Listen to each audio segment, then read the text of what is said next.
ಈ ಬಾರಿ ನಿಮ್ಮ ಕ್ಷೇತ್ರದಿಂದ ಯಾರು ಗೆಲ್ಬೋದು? ಪಕ್ಕ ನಾನೇ ಗೆಲ್ಲದು. ನೋಡಿ, ನಮ್ ಜನದ್ದು ಕಂಪ್ಯಾರಿಸನ್ ಮೆಂಟಾಲಿಟಿ. ನನ್ನ ಎದುರುಗಡೆ ನಿಂತ್ಕೊಂಡಿರೋನು 100 ಕೋಟಿ ಸ್ಕ್ಯಾಮ್ ಮಾಡಿದ್ದಾನೆ, ಆದ್ರೆ ನಾನು ಜಸ್ಟ್ 99 ಕೋಟಿ ಸ್ಕ್ಯಾಮ್ ಮಾಡಿದೀನಿ. ಅವನು ಕಂಪೇರ್ ಮಾಡಿದ್ರೆ ನಾನು 1 ಕೋಟಿಲಿ ಬೆಟರ್ ಅಲ್ವಾ? ಹಾಗಾಗಿ ನನ್ಗೆ ಓಟ್ ಹಾಕಿ. ನೀವ್ ಯಾವಾಗ್ಲೂ ಬೇರೆ ಪಕ್ಷದ ಬಗ್ಗೆನೇ ಯಾಕೆ ಮಾತಾಡ್ತೀರಾ?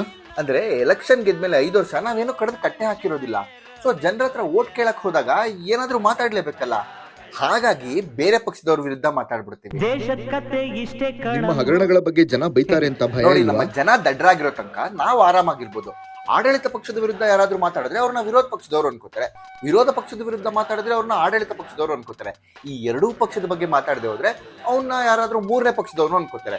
ಇಲ್ಲಿ ಇವ್ರು ಅವ್ರಿಗೆ ಸಪೋರ್ಟ್, ಅವ್ರು ಇವ್ರಿಗೆ ಸಪೋರ್ಟ್ ಅನ್ಕೋತಾರೆ ಹೊರತು, ನಾವು ಪೊಲಿಟಿಷಿಯನ್ಸ್ ಎಲ್ಲಾ ಸೇರ್ಕೊಂಡು ಈ ದೇಶದ ಸಪೋರ್ಟ್ ಸಿಸ್ಟಮ್ನೇ ಕಿತ್ತಾಕ್ತಾ ಇದೀವಿ ಅನ್ನೋದು ಯಾರಿಗೂ ಗೊತ್ತಾಗಲ್ಲ.